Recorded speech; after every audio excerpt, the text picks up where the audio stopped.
And even though this may cause some drop in concentration, right? Because if you're thinking about, am I still facing the Qibla or not? That means you're not thinking about the Salah, right? Not thinking about the prayer, which is the primary thing that you should be. This is a munajat. This is you having a conversation with Allah subhanahu wa ta'ala. So if you are a little bit distracted because you are thinking about, am I still facing the direction of the prayer? Then they said, this is ma'fu anhu. This is something that's pardonable by Allah because you are trying to fulfill an obligation within the prayer. So even some of the narrations that indicate, for example, Sayyidina Umar used to think about troop formations while he was praying. How do you justify that? They said he was doing an obligation within an obligation. Fard dakhil fard, wajib dakhil wajib. He didn't really go outside of the obligatory. Both are obligatory, and it doesn't mean that he was distracted from his prayer, right? He still could have been praying in the fashion that any one of us would dream that we would have a prayer like the prayer of Sayyidina Umar. And then finally, they mentioned that in this particular case, if you know that you will not be able to pray neither sitting down or standing up, standing up or sitting down, because you can't pray at all in that particular situation, then some of them said you have to question whether you go to begin with. In other words, if you know that you will not be able to perform a particular obligation by engaging in a permissible activity, we're not saying haram, in a permissible activity, but the nature of that activity is that you will find it difficult or impossible to perform the prayer, for example, then the stricter interpretation is that you don't go, you don't do it, if you know from yourself that you will not be able to do it. For a close example of this, the Malikis say, for example, that if you don't have enough water to make ghusl, and the husband and wife wish to engage in a sexual relationship, and one of them they both have to make ghusl, but they know that there's not enough water for one of them or both of them to do that, and so they would have to resort to tayammum. Then the strict interpretation is they don't do it, because they know that there's not going to be water there for them to make ghusl afterwards as needed. But even that they caveat with, if it's an extended period of time, such as that it would cause harm to the marital relationship, one or both partners, then under that situation, because there's an undue hardship, right? Very similar to here, مَا لَمْ تَشُقْ عَلَى أَصْحَابِكَ, as long as you're not bringing undue hardship. But if the lack of conjugal relationship between the two spouses is going to be extended because there's no water, maybe you're in the middle of the desert, or you're somewhere and water is not forthcoming, and you don't know when it's coming, right? It could be a long time, maybe days, weeks. Then in that case, one is they're allowed to do so and make tayammum. So see how the Sharia is not arbitrary. It's not just there to put an obligation upon us and say fend for yourself, do for yourself, but it's looking at particular aspects, and it's also looking at what's normal or let's say what's normative and considerate in that particular circumstance. That's why they say الشاذ لا حكم له. الشاذ لا حكم له. They say something that's exceptional doesn't have a specific ruling for it. In other words, you deal with exceptions case by case. You don't make a rule around the exception. So, for example, if someone can hold down their liquor quite well, and they can drink and drink and drink and drink and never become inebriated, never become drunk, should we put a ruling in the Sharia that says it's halal to drink alcohol as long as you know that you'll never become inebriated, intoxicated? No, that's shadh, right? We call that exceptional. 99.99% of people, that's not their situation. Most of them will, after a few drinks, will become intoxicated. So we don't make a new ruling to make that halal at that point. And I hear sometimes these questions where people say, well, that's not really like that for me, so can I do it? Or it's not like that for me. And most of the time when they say it's not like that for me, it is like that for them, but they're kind of trying to justify doing something that normally is not justifiable.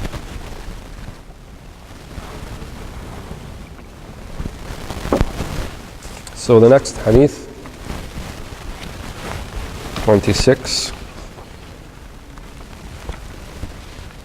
عن أنس بن مالك قال كنا نصلي مع النبي صلى الله عليه وسلم فيضع أحدنا طرف الثوب من شدة الحر في مكان السجود.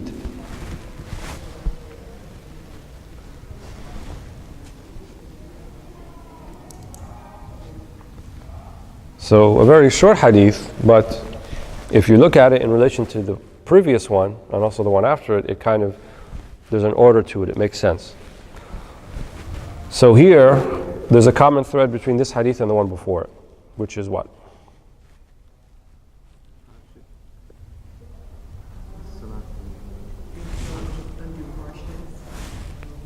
That's true. And it's also not really from Prophet directly. That's true as well. It's not directly from the Prophet ﷺ, right? And this is saying, كُنَّا نُصَلِّي فِي مَعَ النَّبِي. We used to pray with the Prophet ﷺ. Obviously he's leading, they're behind, and they say we would take the edge of our clothing, which would either be the part that comes down from the imama, or maybe a sleeve. And because, you know, if any of you have been to Mecca and in the heat, it's very hot when you put your head down on the ground. So they would do that so that they would not feel the shiddat al-har or the extreme heat. That would be.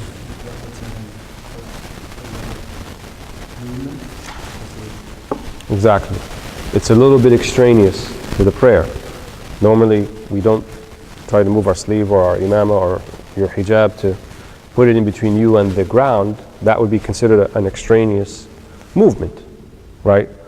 But here it's allowed, right? And we know it's allowed how? I would say even stronger sense than the previous hadith. Why? Because he said, كُنَّا نُصَلِّي مَعَ النَّبِي. In other words, he knew about it. You might say, how do you know about it? They're behind him. Nabi sallallahu alayhi wa sallam كَانَ يَرَى مِنْ أَمَامِهِ كَمَا يَرَى مِنْ خَلْفِهِ. Prophet sallallahu alayhi wa sallam used to see in front of him as you would see from behind. And that's one of his mu'jizat. So the argument, oh, maybe he didn't know about it, it's not valid. Completely. It's never valid. You can never say that anything happened during his lifetime with the Sahaba, and you could say, well, maybe allow that because he didn't know about it. Mustahil. Right? That's impossible. Because the Prophet ﷺ, during his lifetime, he is a shara, he is a legislator, appointed by Allah subhanahu wa ta'ala, and so that means that anything that we take that happened during his lifetime as a conclusive proof. Right? There are things that were abrogated, yes. There are things he used to do and then he stopped doing them, but then we know he stopped doing them. So unless someone can bring something that would indicate this is an abrogated ruling, it was superseded by something else, then it's not valid to say, maybe, it's never valid to say he didn't know about it.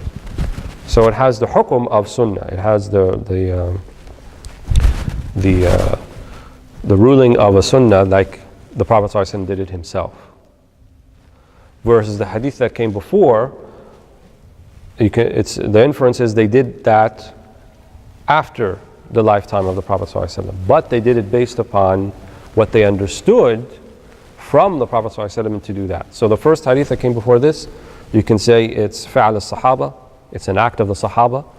This one though is not like that. This one is actually something that is under the rubric of sunnah because it happened conclusively happened during the lifetime of the Prophet ﷺ. They're both authoritative, they're both considered proofs, but this one is stronger in that sense. So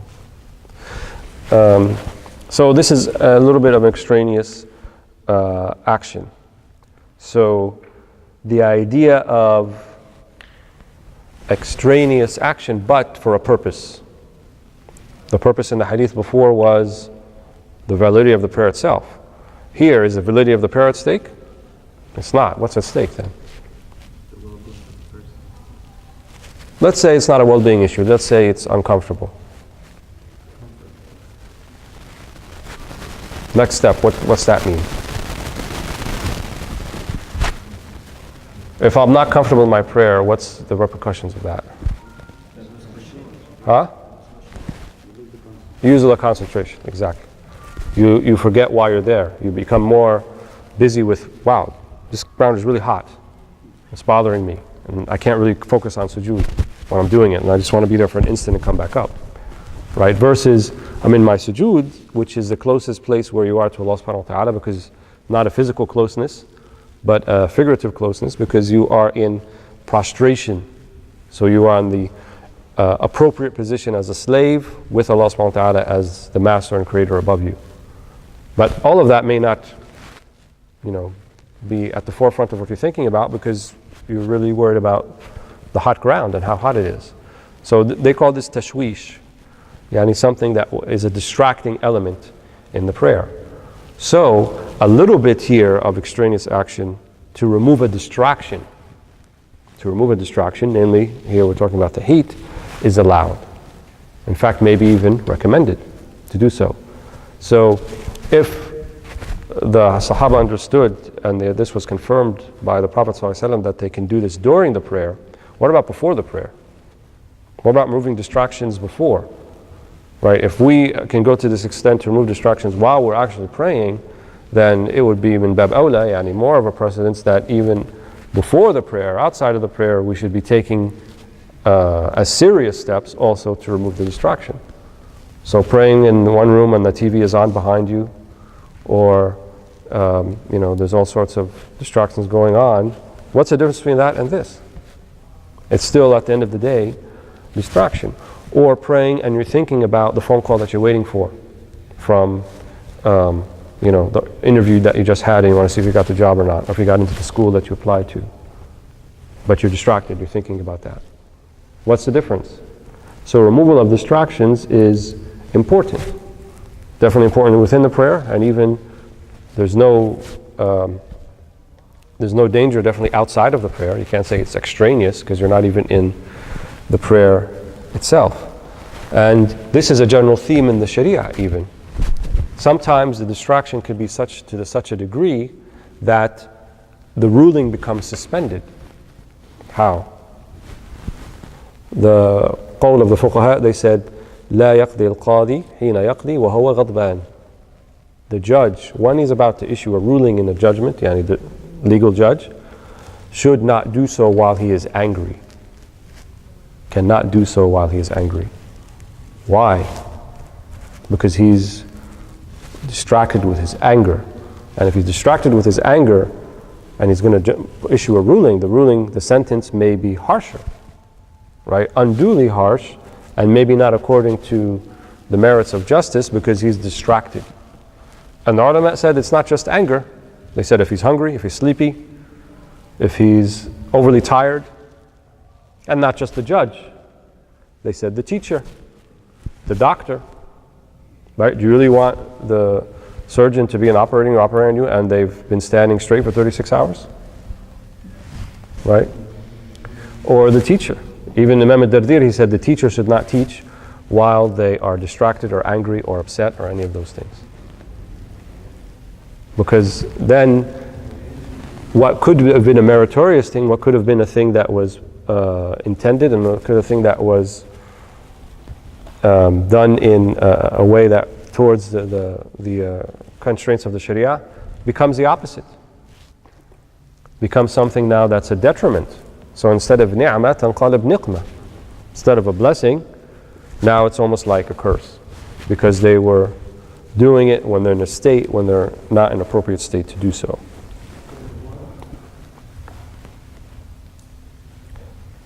So,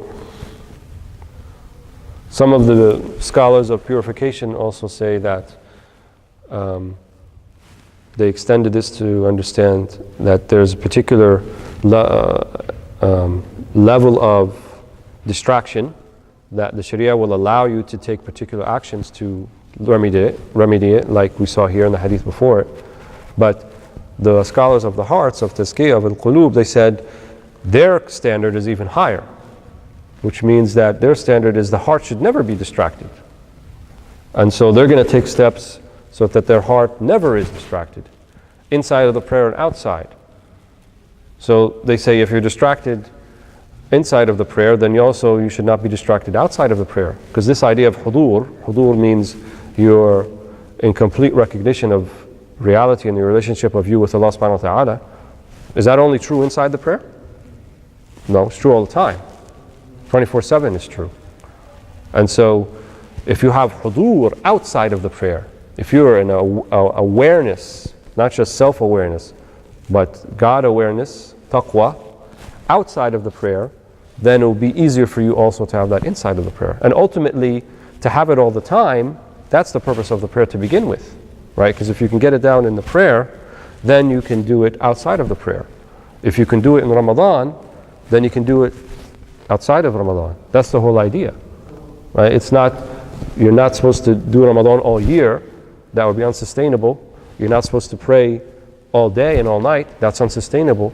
But the times that you do pray and the times that you do fast should be a means by which you can realize that all the time. That's the whole idea to begin with. لَعَلَّكُمْ تَتَّقُونَ, so that you may reach a level of taqwa. So they will remove any distraction, right? They don't get distracted, period, or they try not to get distracted. They want their hearts distracted. They don't want to think about or be distracted by things walking along the way. If you read the description of the Prophet's walk, sallallahu alaihi wasallam, كأنه ينحط من صبب, right? As if he's coming down a decline because of the gait, the speed. Not that he was walking fast and it looked funny, but it was a purposeful walk.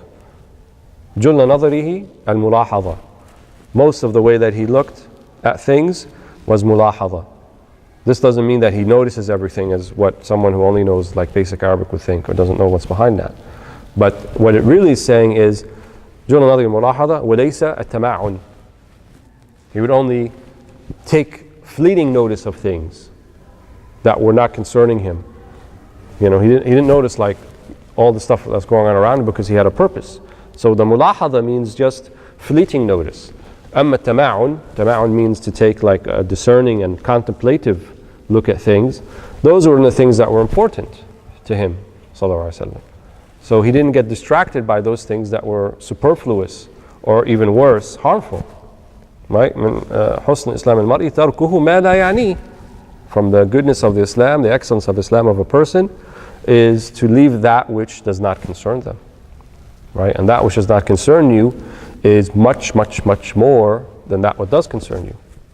Ultimately, the thing that concerns you the most is your own spiritual well-being.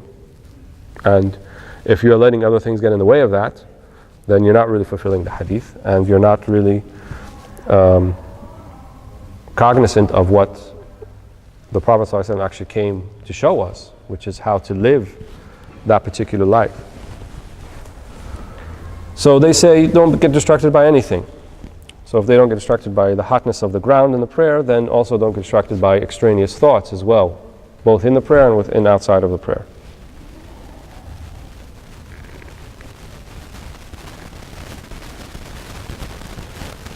The other question that comes up in this particular hadith is this how we are to apply it today?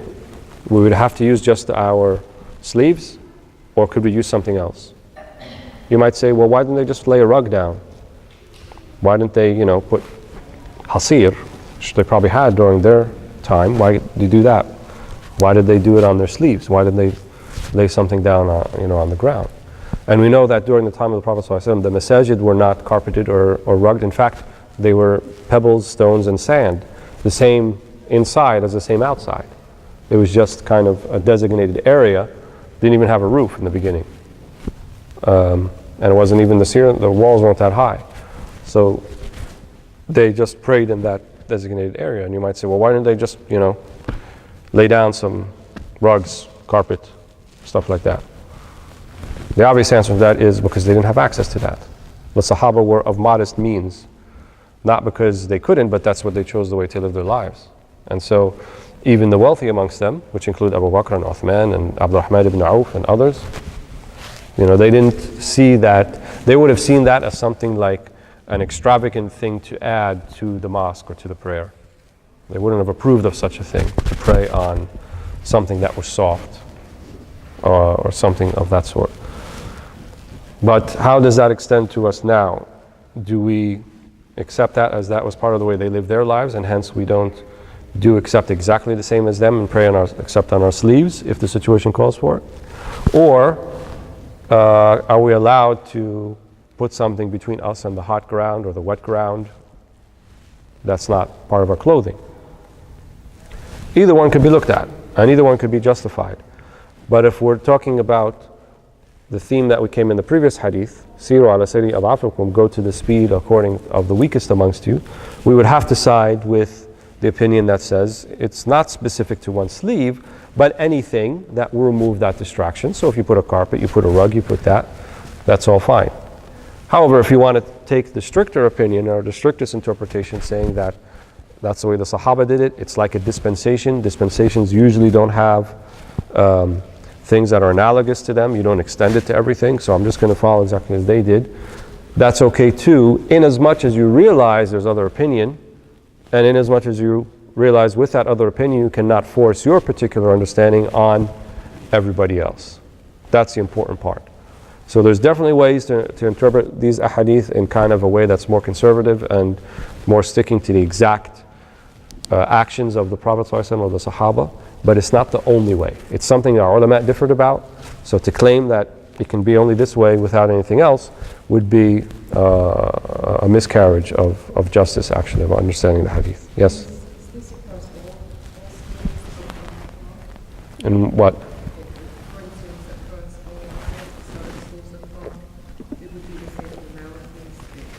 No, even within the same school of thought there would be that, yeah. And some of them will make the difference, like if they consider this to be a rukhsa, a dispensation, that the Malikis are strict with dispensations. They say that they have to be done in exactly the same way as they were revealed. So they'll say you can only wipe on leather socks, you can't wipe on socks that are thick like those seal socks the Shafi'is do on. Why? Because they say that it was only leather during their time. So why are we interpreting and saying it could be leather or this or that or this based upon the properties within them?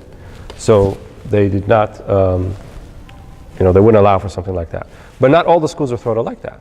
Obviously the Shafi'is don't think like that. Or in that particular ruling, they don't think like that. And it's equally valid. That's why Islam is vast. And Islam has, varying levels between, let's say, I don't like the word conservatism, but for lack of a better word, conserving, in other words, conserving the exact, replicating exact actions of the Sahaba and the way they did it. And then you have other ones that are more forgiving. And that's to accommodate, a lot of people. If you want to take the one that's less forgiving, it's up to you. But don't claim that it's the only way and everything else is a highway. That's what's problematic. You have a question? So this would be considered okay for Tahara as well? So if you're somewhere you don't have a lot, can you use your sleeve to Sleeve, hijab, imama, kufi, whatever. And secondly, with the sitting down part, can it also be done for extreme uncomfortableness? So if you're somewhere that would be really, like where, everybody is like sort of sitting or something and you wanted to pray and like let's say in an airplane or something. Like is it comfortable for you to pray sitting because it's uncomfortable? It depends upon the situation. The general principle is you have to pray standing up in an obligatory prayer unless it's not possible to do so. Amongst the scenarios not possible, like on a boat, like one of the examples they use if you're on a mount horseback and you're in an area where there's quicksand, and if you get down, you'll sink. Pray on top of your horse. You don't have to get down from that. And, so something along those lines. On a plane, and it's post 9/11 and people get nervous and that type of thing. Usually when I pray on a plane, I let the crew know. So I'll go to the back and I'll say, I want to pray in this area back here. But that's usually international flights. I've never done it on a domestic flight. And usually they're cooperative. So I would just to allay that. One time I had someone say no.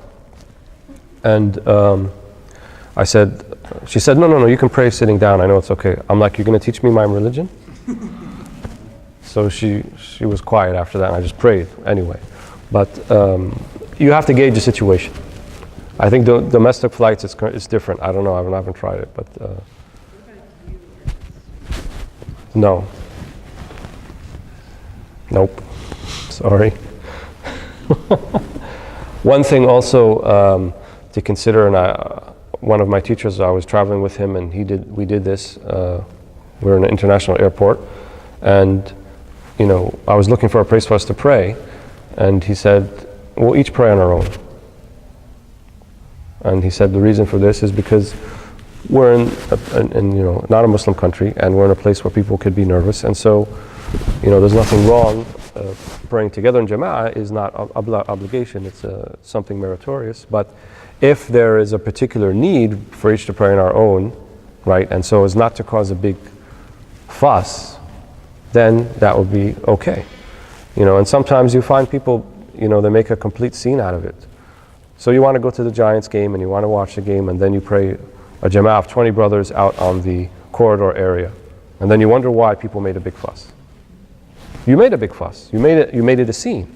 Had each one of the, I think something like that happened. I don't know the people, but let's say each one of you prayed by yourselves in a corner, unseen, and maybe one person was standing, so that if someone walks by, you would say, "Oh no, he's just praying, by himself," and that would be much less of a negative reaction that you may get to that than doing this big jama'ah, right? And you think it's okay because it was halftime and people are getting their beers and they're walking by you while you're doing your big jama'ah. So the Sharia is flexible, right? And it tells you to use hikmah, right? Allah anzal al-kitab wal-hikmah. Kitab is Quran, and hikmah is the sunnah. In other words, the sunnah is hikmah, it's wisdom. And so we have that discernment, you don't have to do it like in a way where you have to gauge the situation. Yes. It's okay to pray if you feel in danger or something. Well, I used to pray in Central Park when I was before 9/11, and so after, people were really adamant about not doing that, and it's my home. I grew up in New York, so to me it wasn't a big deal, but I just felt that I'm putting myself in a dangerous situation because if I'm by myself, there's nobody looking out for me, and so I haven't done it in a really long time, but I felt pressured not to do stuff in public. People were telling me to take off the jab, so praying in public to me was like a big deal. So if there's if you're in physical danger, the hadith about the Sahaba praying on their horses while they were, camels, whatever, while they were going off to battle or feeling, If you feel, is it the perception? No, it is the actual danger. But what if other people perceive it? I think actual danger you can't know. It's only what you can perceive. So it's always going to be by what you believe, not what's actually out there. What if it's other people telling me? If they're experts, then expert testimony in the Sharia is acceptable. In fact, it's taken. So if there's someone that you trust and know well, and you trust their opinion and not just saying that to ruin your deen or make it easy for you, but it's because of a legitimate thing and you trust their opinion, you can take that opinion and take it as a factor, of course. What do you think about that now? Like if I'm in New York on a Saturday and... One thing, I saw this video recently someone put on YouTube, like these two Muslims, I think, who were well-intentioned, but nevertheless, the video disturbed me a little bit because they were just praying. They want to see people's reaction when they pray in public somewhere. And sometimes right on the sidewalk. It's actually makruh to pray in an area where there's pedestrian traffic. That's the ruling. The Sharia says, don't pray where they said in Marrin, don't pray where it's makruh, right? Because you are preventing the people who are walking, wherever they're walking to, from getting to their place. So even though ju'at liya al-ard masjidan wa tuhura, the earth has been made a mosque, a masjid, and it's pure, that's something specific to the Muhammadan Ummah, sallallahu alaihi wasallam, doesn't mean you pray anywhere. Doesn't mean you pray anywhere. Said Umar radiallahu anhu, he didn't want to pray in the church of I think the Holy Sepulchre. He didn't want to pray there because if he did, then people would think it's okay to pray in a church, and they might take over the church, Muslims. So we refrained, even though it's allowed. You can pray in a church.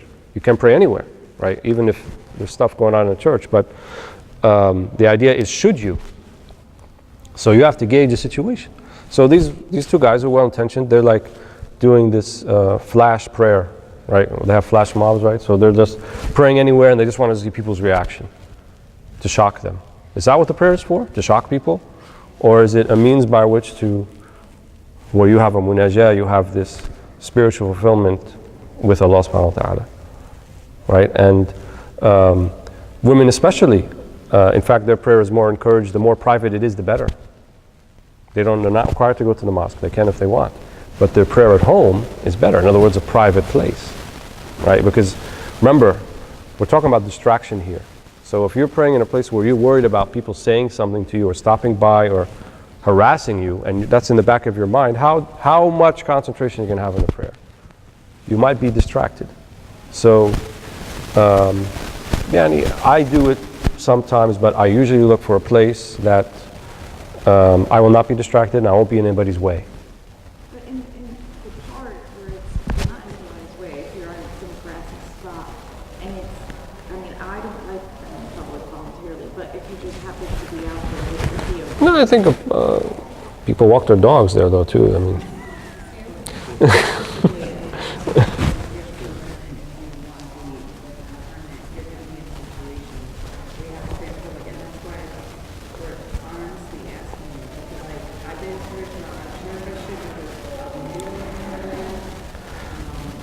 yeah. Let me tell you something. I just moved back here 6 months ago, and so I'm kind of getting reacquainted with the whole praying in public thing, and because living in the Emirates, for example, you have a prayer hall in the mall, in the gas station. You can still pray out in the open. No one's going to say anything to you, so it's completely different. It's kind of nice and easy.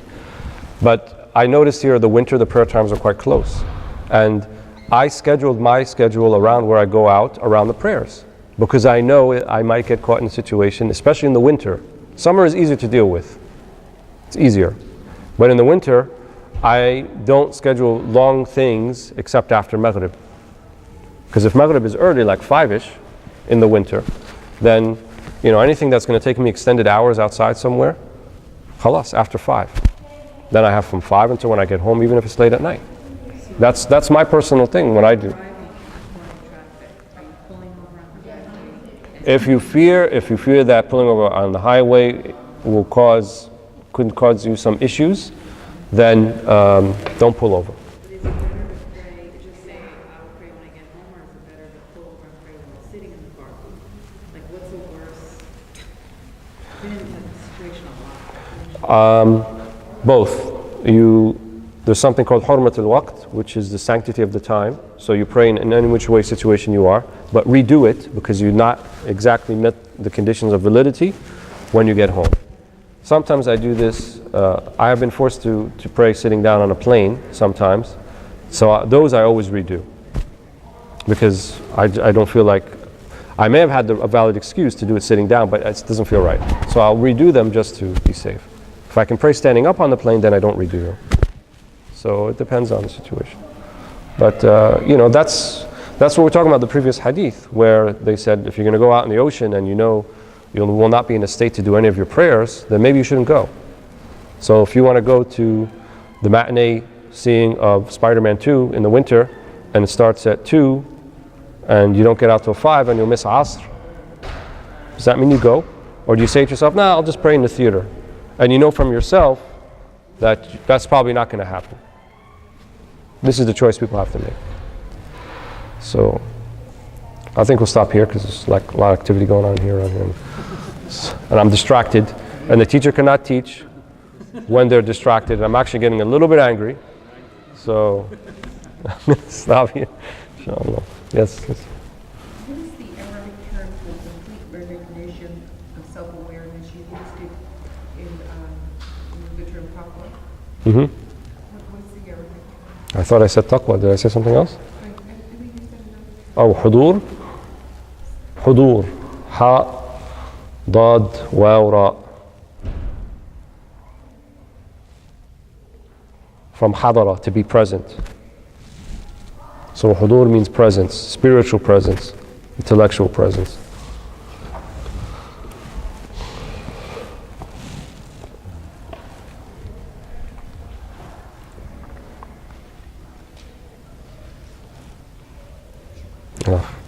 So جزاكم الله خير. نسأل الله سبحانه وتعالى أن يوفقنا جميعا لطاعة رسول الله صلى الله عليه وسلم وأن ينور قلوبنا بالإيمان والإسلام والإحسان وأن يفرج عن إخواننا المسلمين في كل مكان وأن يبارك لنا في رجب وفي شعبان وأن يبلغنا رمضان وأن يغفر لنا ذنوبنا ويكفر عنا سيئاتنا ويعفو عنا ويرحمنا. وإلى حضرة النبي صلى الله عليه وسلم الفاتحة.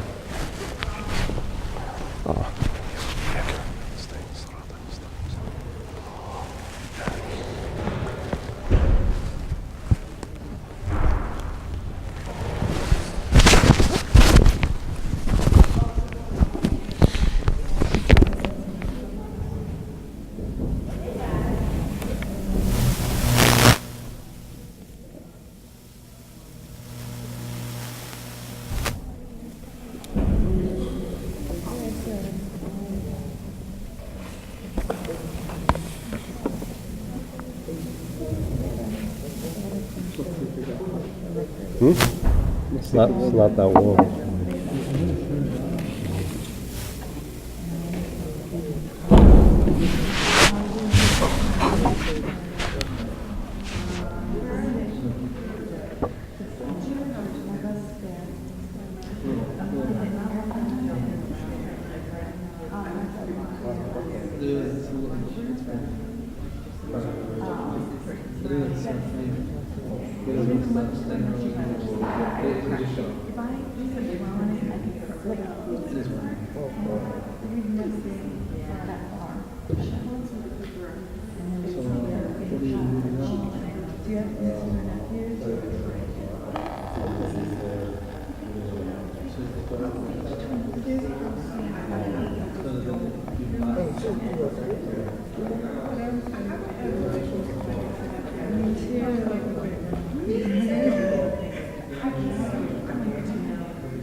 There's some significant changes that they're doing with education.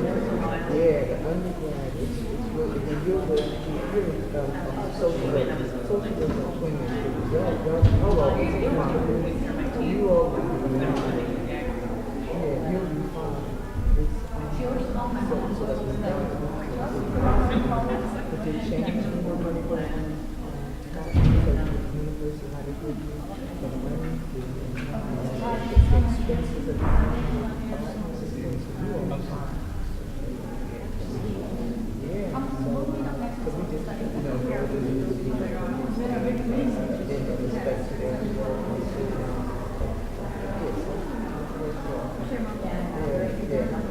yeah. So, what's your incoming class?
They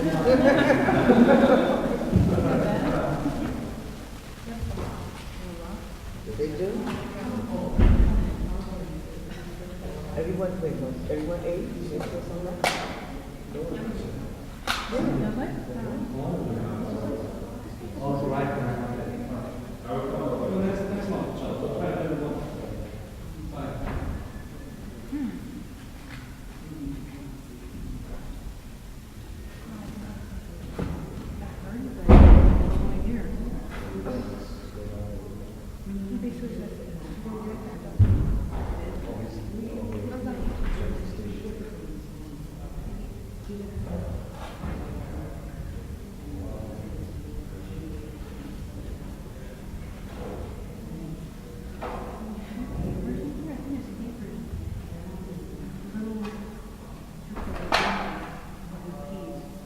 These are people.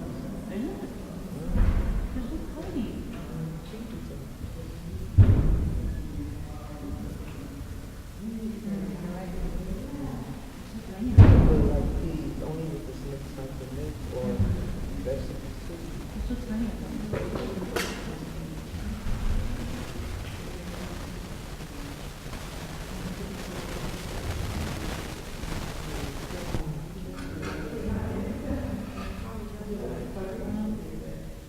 Smells delicious. Would you like one? I think I'll have pasta fish pasta.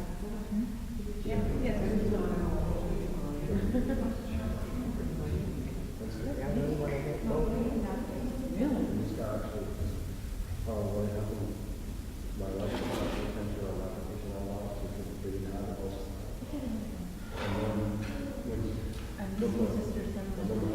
Yeah. So I guess it's like a seafood salad. Yeah, it's not like tuna. The tuna, yeah, that's some shrimp. There's shrimp is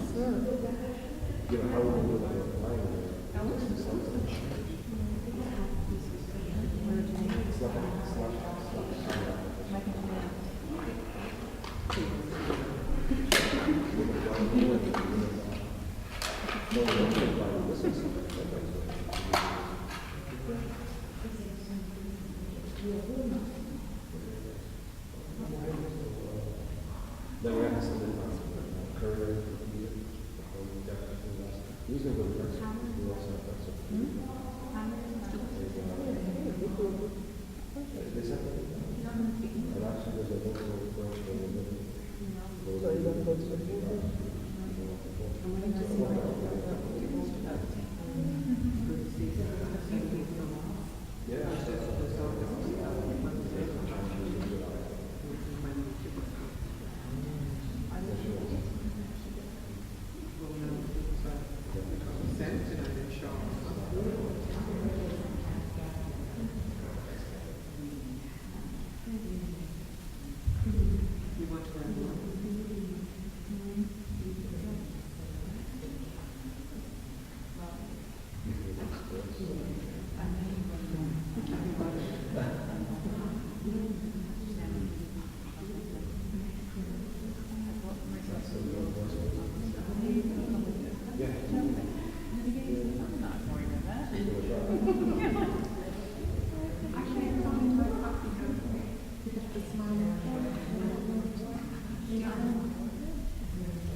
So the movie starts at what time? It's 3:30.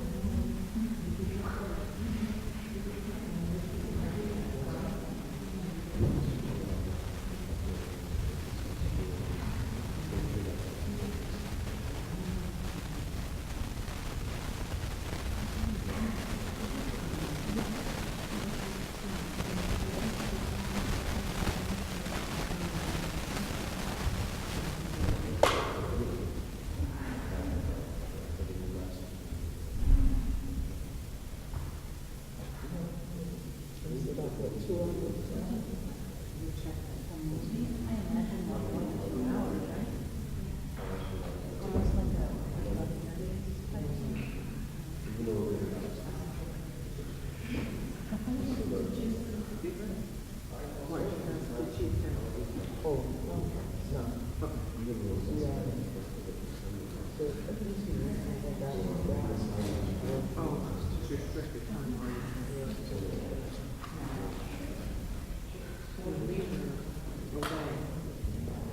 Vacation. During my break. I just want you to take it that at a time, if you're sending text at the same time. The main thing.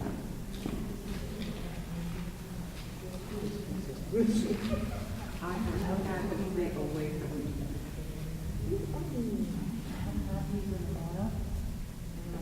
like this.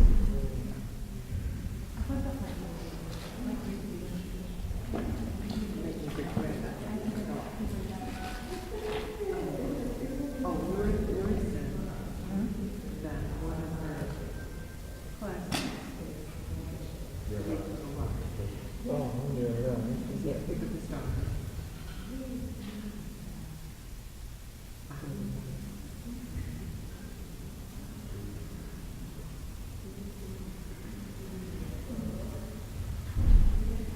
Our classes over one at a time, so She's taking a break for some course. For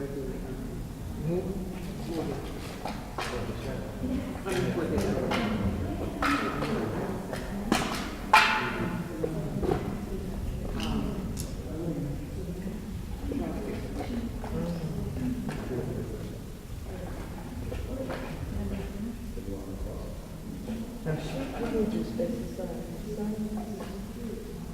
psychology. Oh,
I like this one. I know so. Email. I have to look.